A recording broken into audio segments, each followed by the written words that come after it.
अस्सलाम वालेकुम, मैं हूं आपका मेज़बान समर अब्बास। आप देख रहे हैं मेरा यूट्यूब चैनल। तहरीक अदम एतमाद जमा हुए आज 7 रोज़ हो चुके हैं। इस दौरान जो मुख्तलिफ मीटिंग्स और जोड़ तोड़ की सियासत जारी रही है इस्लामाबाद के अंदर, उसमें दो तीन बड़ी अहम चीज़ें हुई हैं। एक तो जो अपोजिशन है उसने भी चूँकि लॉन्ग मार्च अनाउंस कर दिया है, तो इस्लामाबाद में एक तसादुम की जो है एक खौफ खदशा नज़र आ रहा है कि 27 तारीख को चूँकि अपोजिशन गवर्नमेंट की जानिब से डी चौक पर जलसा किया जाएगा, पावर शो किया जाएगा। खान साहब ने 10 लाख बंदे लाने का टास्क दिया है बाय द वे। दूसरी तरफ अपोजिशन ने भी 23 मार्च को हस्बे शेड्यूल जो है उनका पहले शेड्यूल दिया गया था, उसके मुताबिक वो लॉन्ग मार्च इस्लामाबाद की जानिब कर रहे हैं। 24 को अपोजिशन के काफिले इस्लामाबाद में पहुंचेंगे और उनकी मंजिल भी डी चौक ही है। उसमें बड़ा खदशा है कि इस्लामाबाद में अपोजिशन और हुकूमत के दरमियान कोई तसादुम ना हो जाए। इस पर शेख रशीद साहब तो कहते हैं कि अगर किसी ने कोई कानून तोड़ने की कोशिश की तो सख्ती से निपटा जाएगा, लेकिन साथ साथ वो खबरदार भी कर रहे हैं। वो एक खतरे से खबरदार कर रहे हैं कि ऐसा ना हो कि कोई तसादुम हो, हालात ख़राब हो और उसके बाद वैसे तो इलेक्शन को 1 साल रह गया है, लेकिन फिर 10 साल बाद जाके इलेक्शन हो, 10 साल बाद जाके इलेक्शन हो, तो वो ख़तरा ये जाहिर किया जा रहा है इस वक्त कि हुकूमत और अपोजिशन के दरमियान इस्लामाबाद में अगर कोई तसादुम होता है, माहौल ख़राबी की तरफ ज़्यादा जाता है, तो फिर ज़ाहिर है फिर फ़ौज जो है ऐसी सूरत हाल में इंटरवीन कर सकती है सूरत हाल को कंट्रोल करने के लिए। कुछ लोग तो इसे मार्शल लॉ से ताबीर कर रहे हैं कि शायद हालात इतने ख़राब हो जाए इस्लामाबाद के अंदर 27 फरवरी को 27 मार्च को के हालात किसी तीसरी कुव्वत की के कंट्रोल संभालने की जानिब ना चले जाएँ कहीं। लेकिन इस वक्त जो खान साहब की हमने जो 7 रोज़ के अंदर उनके रवैये में तब्दीलियाँ देखी हैं, आज एक बड़ी खुशगवार तब्दीली हमने उनके रवैये में देखी। आज बदले बदले से कप्तान नज़र आए। एक तो उन्होंने जो पिछले धीर वाले जलसे में जो फ़ौज के वाले से जो उनकी टोन थी, जो उनकी लैंग्वेज थी, वो बड़ी हार्श थी, बड़ी सख्त थी, बड़े गुस्से में दिखाई दे रहे थे। लेकिन आज खान साहब ने बड़ी खुल के फ़ौज की तारीफ़ें की, करनी भी चाहिए तमाम पॉलिटिकल पार्टीज़ को। खान साहब ने इस बात को माना कि फ़ौज मजबूत फ़ौज, पेशावर फ़ौज अगर ना हो तो मुल्क टूट जाया करते हैं। आज अगर फ़ौज हमारी ना होती तो फिर मुल्क हमारा खुदा न खास्ता 3 टुकड़ों में तकसीम हो चुका होता। इसके साथ साथ उन्होंने ये भी याद दिलाया फ़ौज को कि मियाँ नवाज शरीफ जो है वो फ़ौज के बड़े ख़िलाफ़ थे, वो जो करते आ रहे हैं मुसलसल। इसके साथ साथ खान साहब ने आज जुल्फ़िकार अली भुट्टो की बड़ी तारीफ़ें की हैं। उन्होंने कहा कि मैं भुट्टो से मेरा लाख इख्तलाफ, लेकिन मैं भुट्टो को एक खुददार लीडर मानता हूँ कि वो पाकिस्तान के लिए खड़ा हो गया था, वेस्ट के सामने, अमेरिका के सामने डट गया था। तो इस तरह की बातें आज खान साहब ने की, तो काफ़ी उनके रवैये में, उनकी टोन में काफ़ी तब्दीली नज़र आ रही है। वो जस्टिफाई अभी भी कर रहे हैं मौलाना साहब को डीजल कहने के वाले से कि देखिए ये मैंने तो नहीं कहा, ये तो नून लीग के एक लीडर ने कहा था। वो ख्वाजा आसिफ के बारे में इशारा कर रहे थे। ख्वाजा आसिफ ने मौलाना फजल रहमान का नाम डीजल रखा था। बहरहाल अब जो हो रहा है, आने वाले दिनों में जो होने जा रहा है, उसमें एक तो जितने भी हुकूमत के इत्तेहादी हैं वो सारे इकट्ठे हो गए हैं, एक पेज पर आ गए हैं। लेकिन अभी उन्होंने डिसाइड नहीं किया कि वो पेज जो है वो अपोजिशन की तरफ जाएगा या फिर वो गवर्नमेंट की तरफ जाएंगे सारे मिलकर। लेकिन ये ज़रूर तय पाया तमाम के दरमियान गुज़िश्ता रोज़ के सब जो है जो भी फैसला करेंगे मिल के फैसला करेंगे, जिसमें आपकी MKM आ जाती है। MKM के 7 MNAs हैं, काफली के 5 MNAs हैं, बलूचिस्तान अवामी पार्टी के भी 5 MNAs हैं और GDA के 3 MNAs हैं।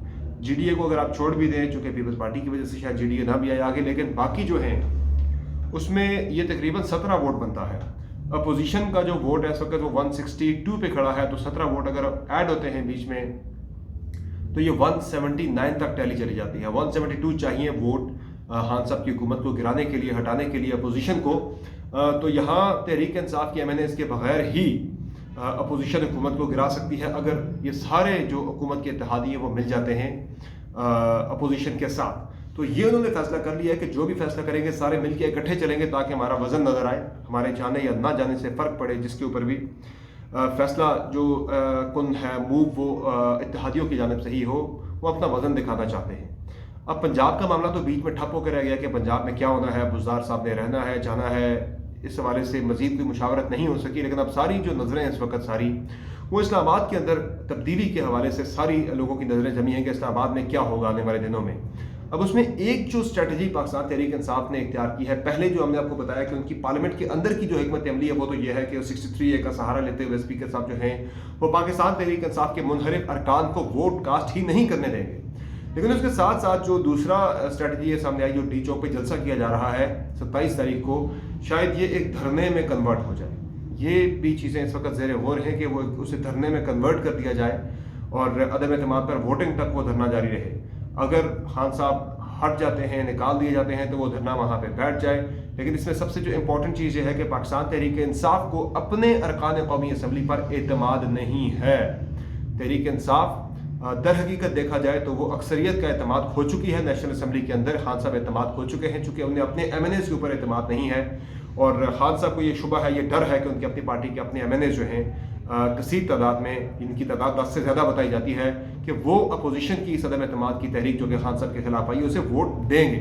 यही वजह है कि आज जो वज़रा के बयान सामने आए, फवाद चौधरी साहब ने कहा, बाकी वज़रा ने कहा कि 10 लाख के मजमे में से, कि 10 लाख के मजमे में से, चूँकि एक तरफ पार्लियामेंट की बिल्डिंग है, अगर आप मागला हिल्स से खड़े होकर टूवर्ड्स रावलपिंडी रुक करके खड़े हो तो आपके उल्टे हाथ पे पार्लियामेंट की बिल्डिंग आती है। बीच में डी चौक है, डी चौक के दूसरी जानब अपोजिट जो है पार्लियामेंट के, वो आता है पार्लियामेंट लॉजेस। अब जिस बंदे ने भी, जिस मेंबर पार्लियामेंट लॉजेस जहाँ MNAs और सेनेटर्स रिहाइश पजीर होते हैं, उनके सरकारी उनके क्वार्टर्स हैं, वहाँ पे उनके फ्लैट्स हैं, अपार्टमेंट्स हैं उनके। अब जिस बंदे ने भी पार्लियामेंट लॉजेस से वोट डालने के लिए असेंबली हॉल में जाना है, वो डी चौक से गुजर के जाएगा। डी चौक पे जो राउंड अबाउट है उससे गुजर के उसने पार्लियामेंट जाना है। तो ये PTI वाले ये कह रहे हैं कि अब जो लोग जाएंगे वोट डालने के लिए, तो वो तो उन्हें 10 लाख के मजमे से गुजर के जाना है और वापस भी उस 10 लाख के मजमे से गुजर के आना है। तो कम से कम जो तहरीक इंसाफ के MNAs जाएंगे वोट डालने के लिए, उनका घेराव किया जाएगा। अब ये तो सीधे सीधा तसादम वाली फिजा है, और पाकिस्तान तहरीक इंसाफ को अपने अरकान के वाले से खुद पर एतमाद नहीं है कि वो बंदे हमें वोट करेंगे, अपने पार्टी के नहीं करेंगे। लेकिन ये उन्हें यकीन है कि इतने बंदे वोट करने जा रहे हैं अदम एतमाद की तहरीक को कि खान साहब की छुट्टी हो सकती है।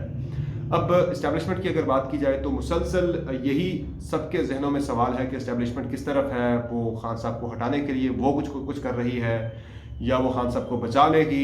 ये बड़ा अहम सवाल है, सबकी नज़रें इसी पर लगी हैं। फिल वक्त आज के दिन तक अदम एतमाद पेश हुए 7 दिन हो गए, अभी तक इस्टेब्लिशमेंट मुकम्मल तौर पर न्यूट्रल है। ना वो अदम एतमाद के लाने वालों की तरफ जा रही है, ना वो अदम एतमाद जिनके खिलाफ उन्हें बचाने के लिए जा रही है, वो बिल्कुल न्यूट्रल है। यही वजह है कि इत्तेहादियों को खुद भागदौड़ करके आगे पीछे देखना पड़ रहा है, मुशावरत करनी पड़ रही है कि हमने करना कि अपना इंटरेस्ट किस तरह से हमने सेव करना, अपने मफादात का तहफ़्फ़ुज़ करना है। वो मिलकर किया जा सकता है, क्योंकि अभी तक किसी इत्तेहादी को कोई भी इशारा पिंडी की जानिब से नहीं हो सका।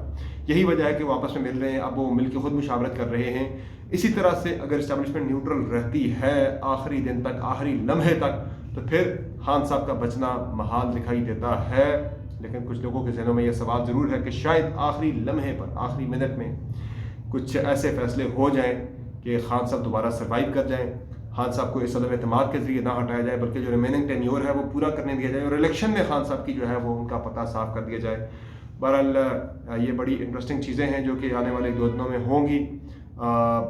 मैं जो भी अपडेट्स मेरे पास आएंगी, मेरी कुछ मज़ीद लोगों से, अहम जो इस वक्त अपोजिशन के हैं, हुकूमती हैं, उनसे मैं बातचीत करूँगा। वो आप तक पहुँचाएँगे हम कि असल हिकमत अमली है क्या खान साहब को निकालने की, कितनी कॉन्फिडेंट है अपोजिशन, उनके पास है क्या। वो खान साहब के पास तुर्क का पता, जैसे बताया जाता है कि तुर्क का पता है, खान साहब के पास ट्रम्प कार्ड है, वो पता क्या है, वो कैसे खेल सकते हैं। कुछ इशारे मैंने आपको पिछले प्रोग्राम में दिए थे, खुल के बताएंगे आपको ये तुर्क का पता है क्या, कि जिसे इस्तेमाल करके खान साहब सबका पता साफ कर सकते हैं। फिल वक्त समर अब्बास को इजाज़त दीजिए। अल्लाह हाफ़िज़।